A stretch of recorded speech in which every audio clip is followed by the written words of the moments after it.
Kumusta kayong lahat? Ako si Aina, at tuwang-tuwa akong makasama kayong muli. Ngayon, nais kong ibahagi ang isang kwento ng isang kapatid na pinamagatang, tama ba ang pananampalataya sa Diyos para lamang sa biyaya? Matapos niyang matagpuan ang Diyos, gumaling sila ng kanyang anak. At dahil sa nakita niyang proteksyon at biyaya ng Diyos, napuno siya ng pasasalamat. Kahit na tinutulan at inusig siya ng kanyang asawa, nanatili siyang tapat sa kanyang tungkulin. Ngunit, nang muli siyang magkasakit at lalong lumala ang kanyang kalagayan, unti-unting sumibol ang mga reklamo at nawala ang kanyang pagpapahalaga sa tungkulin. Hanggang sa mabasa niya ang salita ng Diyos at napagtanto niya na mali ang kanyang pananaw sa pananalig. Ang pananalig ay hindi dapat nakatuon lamang sa pagtanggap ng mga pagpapala. Halina tunghayan natin ang kanyang paglalakbay at alamin kung anong mga aral ang kanyang natutunan.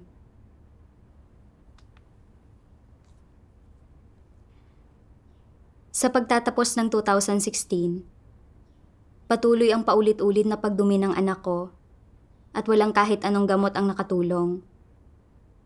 Sa hindi inaasahan, ilang araw lamang pagkatapos kong simulan ang pananampalataya ko sa Diyos, gumaling na ang karamdaman ng anak ko. Pagkalipas ng ilang panahon, nang hindi ko namamalayan, gumaling din ang matagal ng pananakit ng ulo ko. Lubos akong nagpasalamat sa Diyos. Pagkatapos noon, ginawa ko ang lahat ng makakaya ko para gawin ang anumang tungkuling iniayos ng iglesia. Noong panahong iyon, hinadlangan ng asawa ko ang pananalig ko sa Diyos, ngunit hindi ako nagpadaig. Naniniwala ako na hanggat taos-puso akong nananampalataya sa Diyos at ginagampanan ang mga tungkulin ko, tatanggapin ko ang mga pagpapala ng Diyos at magkakaroon ng pagkakataong maligtas. Noong Abril 2020, napili ako bilang isang leader ng iglesia at mas aktibo kong ginawa ang tungkuling ito. Isang araw, makalipas ang ilang buwan, pagkatapos kumain, nakaramdam ako ng matinding pagkapagod at pagkahilo. Kaya, inalam ko ang presyon ng dugo ko at natuklasan na nasa pagitan ito ng 160 mm of mercury at 90 mm of mercury. Hindi ko ito mapaniwalaan. Iniisip na hindi ako nagkaroon ng mataas na presyon ng dugo noon. Bakit bigla itong naging ganito kataas? Dahil bata pa naman ako, naisip ko na hanggat taos-puso kong ginagampanan ang mga tungkulin ko, pangangalagaan ako ng Diyos at tiyak na bababa ang presyon ng dugo ko. Kaya naman, hindi ako labis na nabahala at gumamit lamang ng ilang home remedy bilang panlunas. Noong Marso 2021, nagpakuha ako ng presyon ng dugo ko sa isang parmasya at ito ay nasa pagitan ng 185 mm of mercury at 128 mm of mercury. Gulat na gulat ang doktor. Sinasabi na napakataas ng presyon ng dugo mo. Mag-ingat ka ng husto na huwag matumba kapag nagbebesekleta. Nang marinig ko ang sinabing ito ng doktor, medyo nabahala ako. At naisip ko, maaaring magdulot ng maraming komplikasyon ang mataas na presyon ng dugo. May ilang tao na nagkakaroon ng cerebral congestion dahil sa mataas na presyon ng dugo at biglang namamatay. May iba namang nagkakaroon ng mga cerebral infarction at nauuwi sa paglalakad ng papilay-pilay. At may iba pang nauuwi sa pagkaparalisa, hindi na kayang alagaan ang sarili nila. Paano kung matumba ako at maging paralisado? Sa puntong ito, nagsimula akong magreklamo. Iniisip na, palagi kong ginagampanan ang mga tungkulin ko, kaya bakit napakataas pa rin ang presyon ng dugo ko? Bakit hindi ako pinangalagaan ng Diyos? Isang umaga, nang bumangon ako, bigla akong nakaramdam ng matinding pagkahilo labis na sumakit ang parehong balikat ko at pakiramdam ko ay parang may ilang litid na hinihila sa loob ng ulo ko at napakasakit igalaw ng ulo ko na para bang ito ay mabibiyak. Pakiramdam ko ay maaari akong mamatay anumang sandali dahil sa pagputok ng isang ugat. Nagpunta ako sa ospital para magpa-eksamin at sinabi ng doktor na dulot ng malubhang cervical spondylosis ang pananakit ng ulo ko. Pagkatapos ng gamutan, bahagyang guminhawa ang mga sintomas. Ngunit nakararamdam pa rin ako ng labis na pagkahilo at paminsan-minsang pananakit ng ulo. Naging bahagya akong negatibo.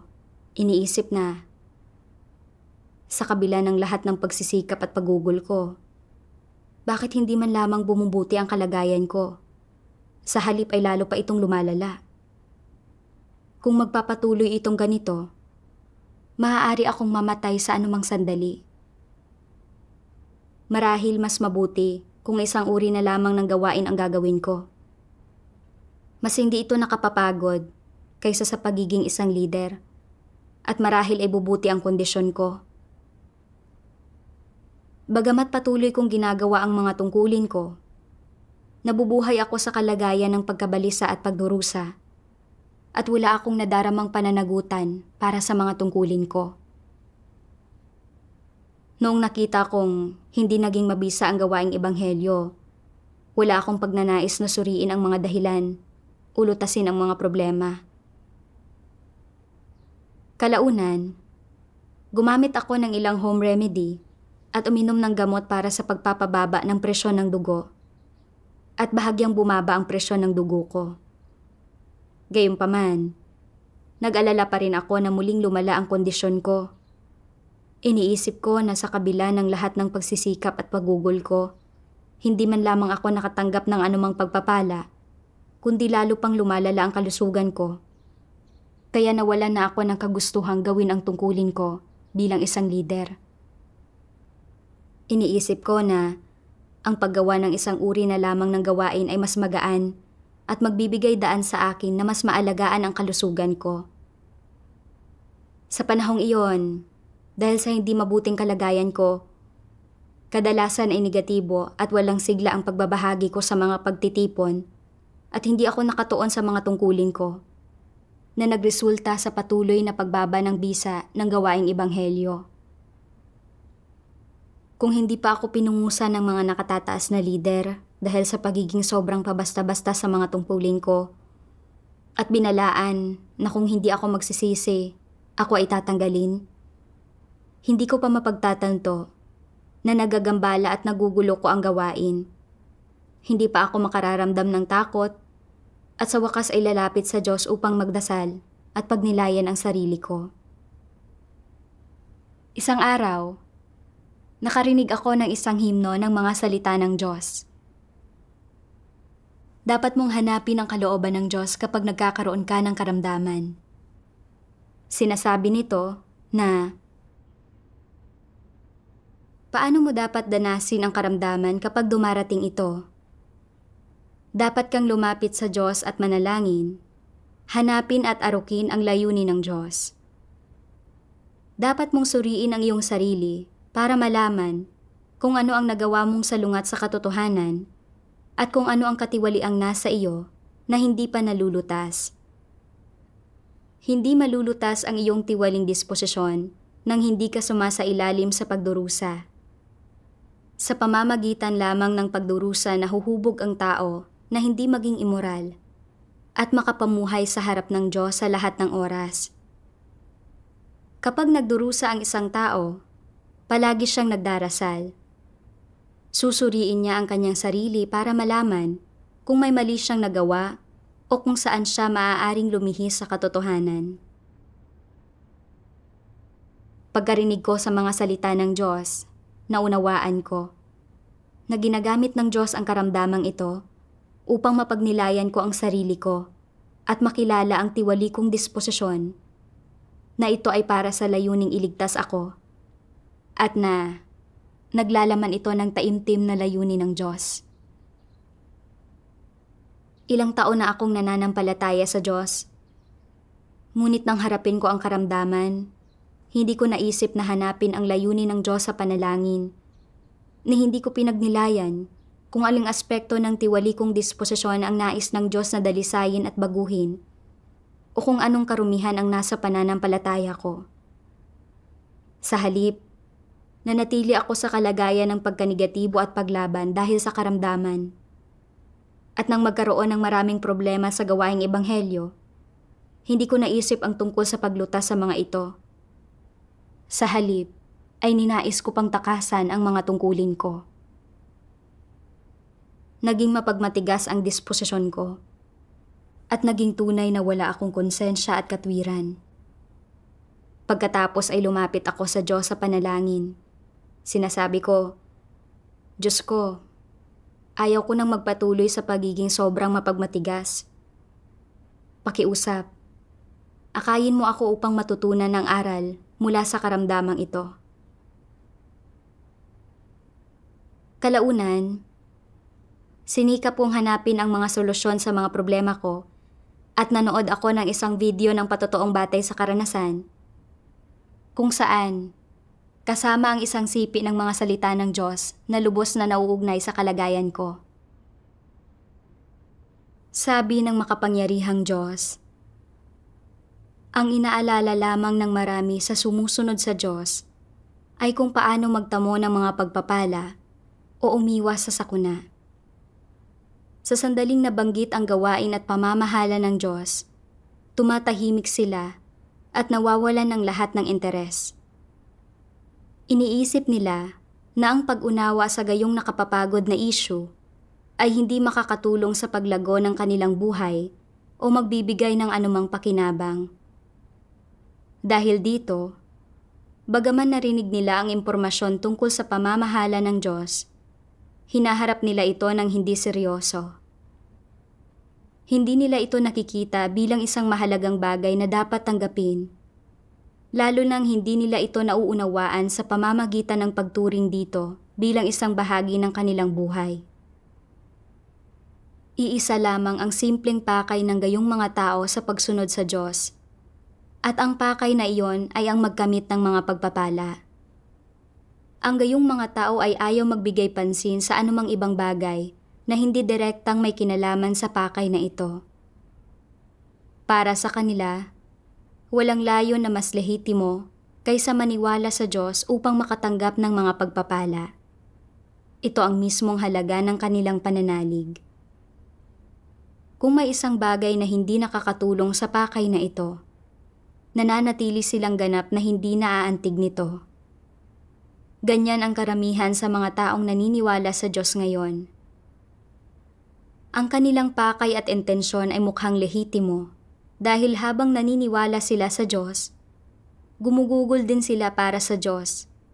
Inaalay ang kanilang sarili sa Diyos at ginagampanan ang kanilang tungkulin. Isinusuko nila ang kanilang kabataan, tinatalikuran ang pamilya at propesyon, at gumugugol pa nga ng maraming taon na malayo sa tahanan na abalang-abala. Para sa kapakanan ng kanilang pinakalayon, binabago nila ang kanilang sariling mga interes, ang kanilang pananaw sa buhay, at maging ang direksyong kanilang hinahanap. Subalit hindi nila mabago ang pakay ng kanilang pananampalataya sa Diyos. Paroot parito sila para sa pamamahala ng sarili nilang mga minimithi. Gaano man kalayo ang daan, at gaano man karami ang mga hirap at balakid sa daan, nananatili silang matyaga at walang takot sa kamatayan. Anong kapangyarihan ang nagtutulak sa kanila na patuloy na ialay ang kanilang sarili sa ganitong paraan? Ang kanila bang konsensya? Ang kanila bang dakila at marangal na katangian? Ang kanila bang determinasyong labanan ang mga puwersa ng kasamaan hanggang sa pinakahuli? Ang kanila bang pananalig na magpatotoo sa Diyos nang hindi naghahanap ng kapalit? Ang kanila bang katapatan sa pagiging handang isuko ang lahat upang maisakatuparan ang kalooban ng Diyos? O ang kanila bang diwa ng debosyon na laging isakripisyo ang personal na maluluhong kahilingan? Ang magbigay pa rin ng napakalaki ang isang taong hindi kailanman naunawaan ang gawain ng pamamahala ng Diyos. Sa payak na pananalita ay isang himala. Sa sandaling ito, huwag nating talakayin kung gaano kalaki ang naibigay ng mga taong ito. Ang kanilang pag-uugali, gayunman, ay lubos na karapat-dapat nating himayin. Bukod sa mga pakinabang na lubos na nauugnay sa kanila, maaari kayang may iba pang dahilan kaya ang mga taong hindi kailanman nauunawaan ng Diyos ay nagbibigay ng napakalaki sa Kanya. Dito, natutuklasan natin ang isang dating di matukoy na problema. Ang relasyon ng tao sa Diyos ay isa lamang hayagang pansariling interes. Isa itong relasyon sa pagitan ng isang tumatanggap at isang nagbibigay ng mga pagpapala. Sa madaling salita, ito ang relasyon sa pagitan ng empleyado at ng amo. Nagtatrabaho ng husto ang empleyado para lang makatanggap ng mga gantimpalang ipinagkakaloob ng amo. Walang pagmamahal sa gayong relasyon na nakabatay lang sa interes, transaksyon lamang. Walang nagmamahal o minamahal, kawang gawa at awa lamang. Walang pagkakaunawaan, tanging walang magawang pinipigilang indignasyon at panlilinlang. Walang pagiging matalik, isang pagitan lamang na hindi matatawid. Isinisiwalat ng Diyos na bagamat maraming tao ang gumaganap ng kanilang mga tungkulin, nagsasakripisyo, ginugugol ang kanilang sarili, at abala sa kanilang gawain, sa panlabas ay waring nagpapasakop at nagbibigay kasiyahan sa Diyos. Sa diwa, mayroon silang sariling mga layunin at sinusubukang gamitin ang Diyos at makipagpalitan sa Diyos upang makamit ang kanilang layuning makatanggap ng mga pagpapala. Pinagnilayan ko kung paano, mula nang tanggapin ko ang gawain ng Diyos sa mga huling araw, gumaling ang karamdaman ng anak ko, at gumaling din ang matagal ng pananakit ng ulo ko, kaya naging aktibo ako sa pagtupad ng mga tungkulin ko. At kahit pa noong sinubukan ng pamilya ko na hadlangan ako, hindi ako nagpatalo.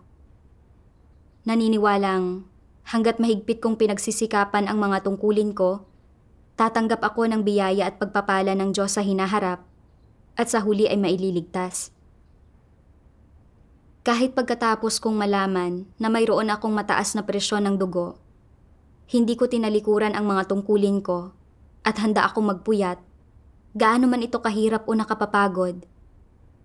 Naniniwala na kung tapat ako sa mga tungkulin ko, maaaring alisin ng Diyos ang karamdaman ko. Noong hindi bumuti ang kondisyon ko at patuloy pang lumalala, hindi ako nakaunawa at nagreklamo ako, at hindi ko pinansin ang mga problema sa gawaing ebanghelyo. Iniisip pa na talikuran ang tungkulin ko bilang isang lider.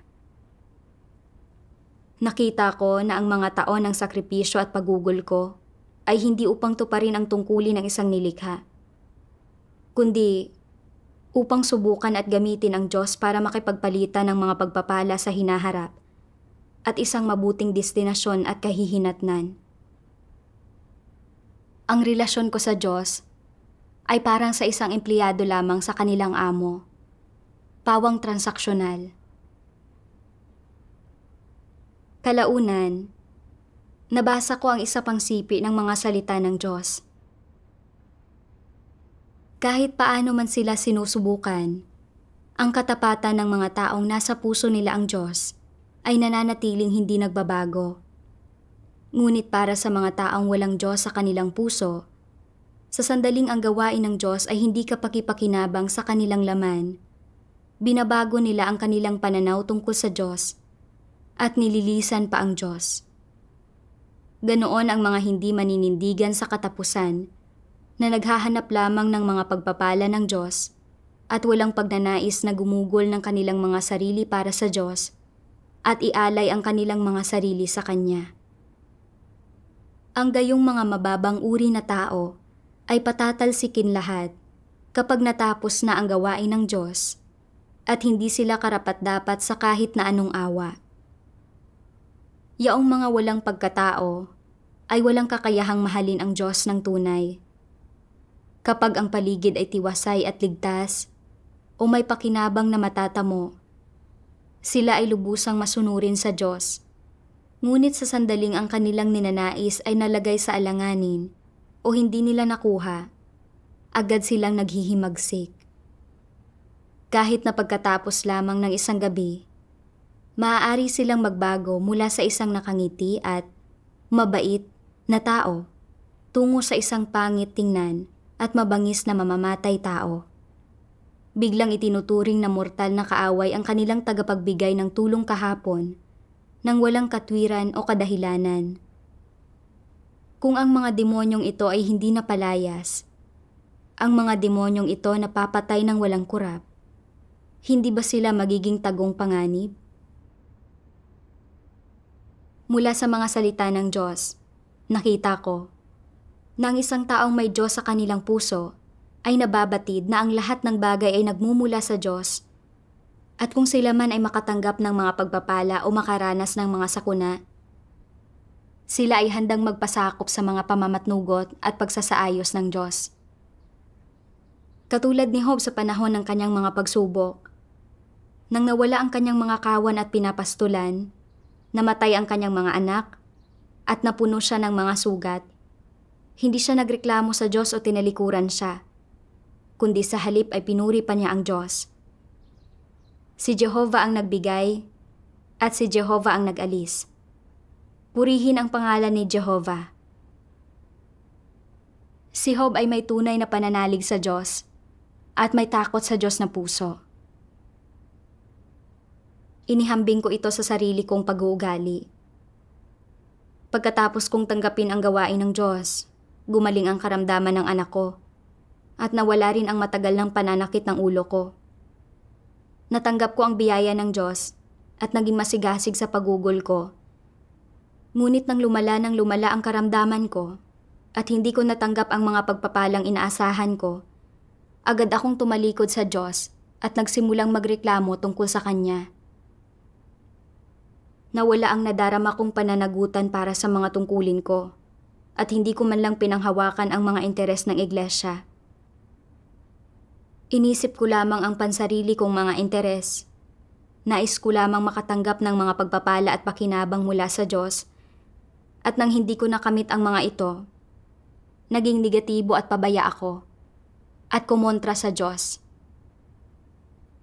Napagtanto ko kung gaano ako naging makasarili at kasuklam-suklam, walang taglay na pagkatao at katwiran. Kung patuloy akong magiging sobrang mapagmatigas, sa huli ay itataboy at ititiwalag ako ng Diyos. Kalaunan, nagbasa pa ako ng higit pang mga salita ng Diyos. Dahil ang mapagpala ay hindi isang naaangkop na layuning dapat hangarin ng mga tao, ano ang isang naaangkop na layunin?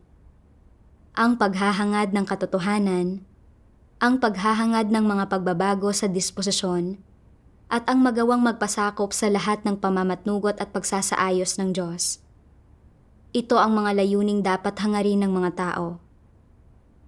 Sabihin natin, halimbawa, na ang mapungusan ay nagdudulot sa iyong magkaroon ng mga kuro-kuro at maling pagkaunawa at hindi mo na magawang magpasakop.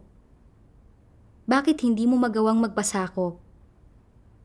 Dahil pakiramdam mo ay na-question ang iyong hantungan o ang iyong pangarap na mapagpala. Nagiging negatibo ka at sumasama ang loob mo at gusto mong sukuan ang iyong tungkulin. Ano ang dahilan nito?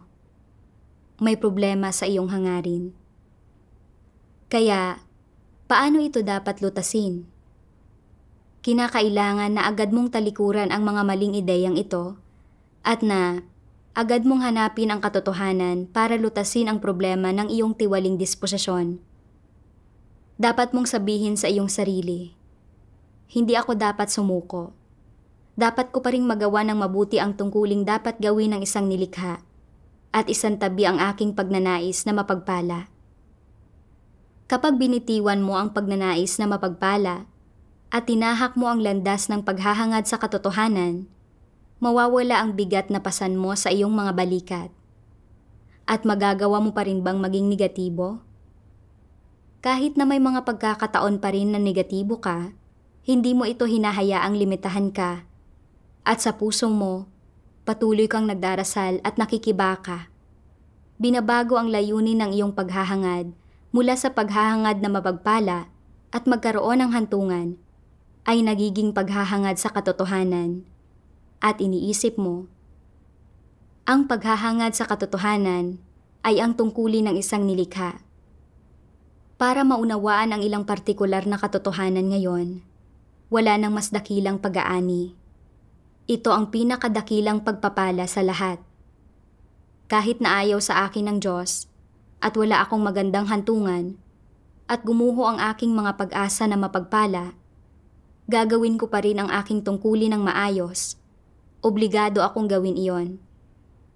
Ano man ang dahilan, hindi ko ito hahayaang makaapekto sa wasto kong paggampan sa aking tungkulin. Hindi ko ito hahayaang maapektuhan ang pagsasakatuparan ko sa atas ng Diyos. Ito ang prinsipyong sinusunod ko sa aking pagkilos. At sa pamamagitan nito, hindi ba't nadaig mo ang mga paglilimita ng laman? Maaaring sabihin ng ilan, paano kung negatibo pa rin ako? Kung gayon ay hanapin ninyong muli ang katotohanan para lutasin ito. Ilang beses ka mang malugmok sa pagiging negatibo, kung patuloy mo lang hahanapin ang katotohanan para lutasin ito, at patuloy na magpupunyagi para sa katotohanan, unti-unti kang makaaahon mula sa iyong pagiging negatibo. At balang araw, madarama mo na wala ka ng pagnanais na magtamo ng mga pagpapala at hindi ka na nalilimitahan ng hantungan at kalalabasan mo at na mas madali at mas malaya kang mabubuhay nang wala ang mga bagay na ito. Pagkatapos basahin ang mga salita ng Diyos, naunawaan ko na ang pagkakaroon ng mga pagpapala ay hindi ang layuning dapat nating hangarin sa ating pananalig sa Diyos, ni ang tamang landas na dapat nating tahakin sa ating pananalig sa Diyos. Ang landas na dapat nating tahakin sa ating pananalig sa Diyos ay isang landas na naghahangad sa katotohanan at nagkakamit ng pagbabago sa disposisyon, pagiging handang magpasakop sa mga pamamatnugot at pagsasaayos ng Diyos, at pagiging isang tunay na nilikha ng Diyos. Ginagampanan ko ang mga tungkulin ko upang makatanggap ng biyaya at pagpapala ng Diyos. Ngunit nang lumala ang karamdaman ko, at naramdaman kong nasira ang pag-asa ko sa mga pagpapala, naging negatibo at mapanlaban ako. Bagamat sa panlabas ay hindi ko tinalikuran ang mga tungkulin ko, ang puso ko ay nagtaksil na sa Diyos. Ginampanan ko ang mga tungkulin ko ng pabasta-basta at hindi ko tinutugunan ang mga problema na nagreresulta sa hindi mabisang gawaing ebanghelyo, at ang mga kapatid ay namumuhay sa mga negatibong kalagayan na nagdulot ng pinsala sa gawain ng iglesia. Lumalakad ako sa landas na salungat sa layunin ng Diyos. Ngayon ay nauunawaan ko na hindi natin dapat hangarin ang mga pagpapala sa ating pananalig, kundi dapat nating hangarin ang katotohanan at iwaksi ang ating mga tiwaling disposisyon, maging handang magpasakop sa mga pamamatnugot at pagsasaayos ng Diyos, at maging isang makatuwirang tao. Katulad ni Job, na nagpuri sa pagiging matuwid ng Diyos, makatanggap man siya ng biyaya o magdusa ng kasawian. Siya ay may tunay na pagpapasakop sa Diyos at isang napakamakatuwirang tao. Sa aking pag-usad, naging handa akong itama ang mga maling pananaw ko sa paghahangad, magpasakop sa mga pamamatnugot at pagsasaayos ng Diyos, at tuparin ang mga tungkulin ko bilang isang nilikha. Tungkol naman sa karamdaman ko, ipagpapatuloy ko ang normal na medikasyon at paggagamot, bibigyang pansin ang dieta ko, at mag-eehersisyo ng nararapat.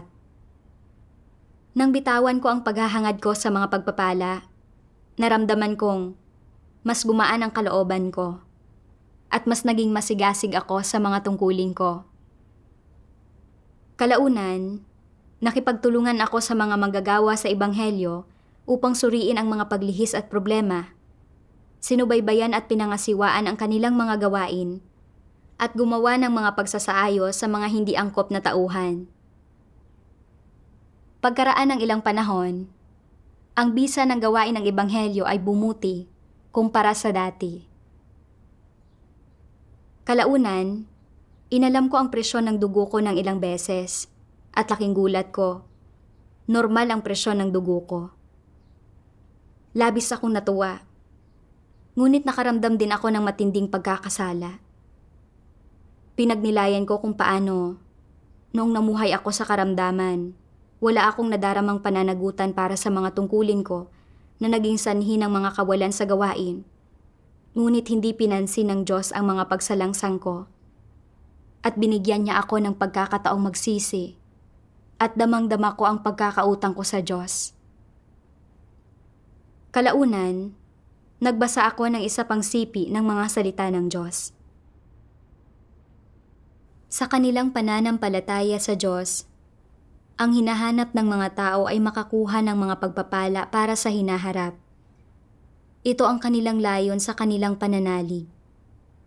Lahat ng tao ay may ganitong intensyon at inaasam, subalit ang katiwalian sa kanilang kalikasan ay dapat malutas sa pamamagitan ng mga pagsubok at pagpipino. Sa alinmang aspekto na hindi ka nadalisay at nagpakita ka ng katiwalian, ito ang mga aspekto kung saan dapat kang mapino. Ito ang pagsasaayos ng Diyos. Lumilikha ang Diyos ng isang kapaligiran para sa iyo. Pinipilit kang maging pino roon, nang sa gayon ay malaman mo ang iyong sariling katiwalian. Sa huli, umaabot ka sa punto kung saan mas gugustuhin mong mamatay para maisuko ang iyong mga intensyon at mga ninanais at magpasakop sa kataas-taasang kapangyarihan at pagsasaayos ng Diyos. Sa makatwid, kung ang mga tao ay walang ilang taon ng pagpipino at kung hindi sila nagtitiis ng itinakdang dami ng pagdurusa, hindi nila maaalis sa sarili nila ang paglilimita ng katiwalian ng laman sa kanilang mga saloobin at sa kanilang mga puso. Sa alinmang aspekto, ang mga tao ay napipigilan pa rin ng kanilang satanikong kalikasan at sa alinmang aspekto na mayroon pa rin silang sarili nilang mga ninanais at hinihingi. Ito ang mga aspekto kung saan dapat silang magdusa. Sa pagdurusa lamang natututunan ang mga aral. Ibig sabihin ay nakakamit ang katotohanan at nauunawaan ang mga layunin ng Diyos. Sa katunayan, maraming katotohanan ang nauunawaan sa pagdanas ng pagdurusa at pagsubok. Walang nakakaunawa sa mga layunin ng Diyos. Walang nakakakilala sa pagkamakapangyarihan sa lahat at sa karunungan ng Diyos, o walang nagpapahalaga sa matuwid na disposisyon ng Diyos kapag nasa isang maginhawa at magaan na kapaligiran o kapag ang mga kaganapan ay kaaya-aya. Iyon ay imposible. Mula sa mga salitang ito ng Diyos, nakita ko na napakarunong ng Diyos sa kanyang gawain. Ang isang malubhang karamdaman ay tila masakit mula sa pananaw ng tao. Ngunit ginagamit ng Diyos ang mga sakit na ito upang pinuhin at linisin ang mga tao. Katulad na lamang ng sa karamdaman ko, kahit na sa panlabas ay mukhang dumanas ako ng ilang sakit, ginamit ng Diyos ang karamdamang ito upang dalisayin ang mga karumihan sa pananalig ko sa Kanya. At kung wala ang pagbubunyag ng karamdamang ito, hindi ko sana napagtanto ang layuning nagbanto sa pananalig ko upang makapagtamo ng mga pagpapala, at sisikapin ko pa ring linlangin ang Diyos at makipagpalitan sa Diyos sa mga tungkulin ko. At sa kalaunan ay ibubunyag at ititiwalag ako ng Diyos. Ang karanasang ito ay nagpakita sa akin ng taimtim na layunin ng Diyos na iligtas ang mga tao. Noong una akong nanampalataya sa Diyos, tinamasa ko ang maraming biyaya niya, at sa mga sandaling iyon, hindi ko masyadong naunawaan. At iniisip ko na ang Diyos ay Diyos lamang na nagkaloob ng biyaya. Ngunit ang totoo, ang biyayang ibinibigay ng Diyos sa mga tao ay ibinigay upang dalhin ang mga tao sa harap niya upang tanggapin ang kanyang pagliligtas. Ang gawain ng Diyos sa mga huling araw ay ang ipahayag ang katotohanan at magsagawa ng paghatol, at kasabay nito, inaayos niya ang iba't ibang sitwasyon upang pinuhin at dalisayin ang mga tao, upang sila ay makapagpasakop at sumamba sa Kanya, at makamit ang Kanyang pagliligtas. Sa pananampalataya sa Diyos, hindi ko lamang dapat tinatamasa ang Kanyang biyaya. Dapat ko ring maranasan ang paghatol, pagkastigo, mga pagsubok at mga pagpipino. At dapat kong hangarin ang pagbabago sa tiwalikong disposisyon at balikatin ang tungkulin ko. Kahit na dumanas ako ng kaunting sakit mula sa karamdamang ito, naranasan ko na ang ginawa ng Diyos sa akin ay ang Kanyang pag-ibig at pagliligtas, at nakilala ko rin ang karunungan sa gawain ng Diyos. Nagpapasalamat ako sa Diyos mula sa kaibuturan ng puso ko. Ano ang natamo ninyo o ano ang umantig sa inyong puso matapos marinig ang kanyang kwento? Gusto kong marinig ang inyong saloobin sa mga komento sa ibaba. Hanggang sa muli.